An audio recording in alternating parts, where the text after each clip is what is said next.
The contraction of a skeletal muscle generates the force necessary to move the skeleton. A contraction is triggered by a series of molecular events known as the cross-bridge cycle. In a skeletal muscle fiber, the functional unit of contraction is called the sarcomere.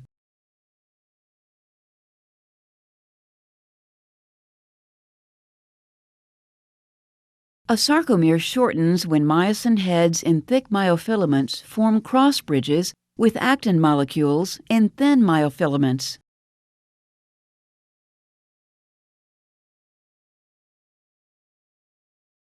The formation of a cross bridge is initiated when calcium ions, released from the sarcoplasmic reticulum, bind to troponin.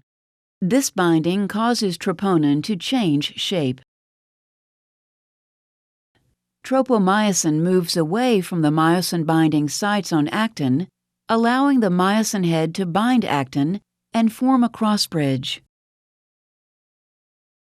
Also note that the myosin head must be activated before a cross-bridge cycle can begin. This occurs when ATP binds to the myosin head and is hydrolyzed to ADP and inorganic phosphate.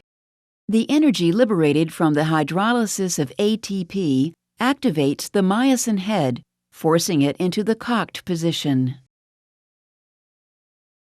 A cross-bridge cycle may be divided into 4 steps. Step 1. Cross-bridge formation. The activated myosin head binds to actin, forming a cross bridge. Inorganic phosphate is released, and the bond between myosin and actin becomes stronger. Step 2. The power stroke. ADP is released and the activated myosin head pivots, sliding the thin myofilament toward the center of the sarcomere. Step 3. Cross-bridge detachment. When another ATP binds to the myosin head, the link between the myosin head and actin weakens, and the myosin head detaches. Step 4. Reactivation of the myosin head. ATP is hydrolyzed to ADP and inorganic phosphate. The energy released during hydrolysis reactivates the myosin head, returning it to the cocked position. As long as the binding sites on actin remain exposed, the cross-bridge cycle will repeat.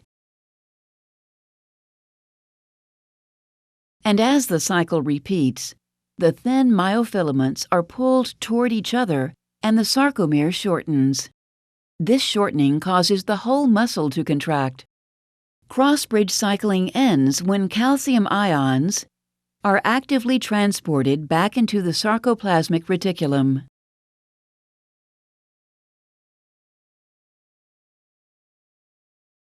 Troponin returns to its original shape, allowing tropomyosin to glide over and cover the myosin-binding site on actin.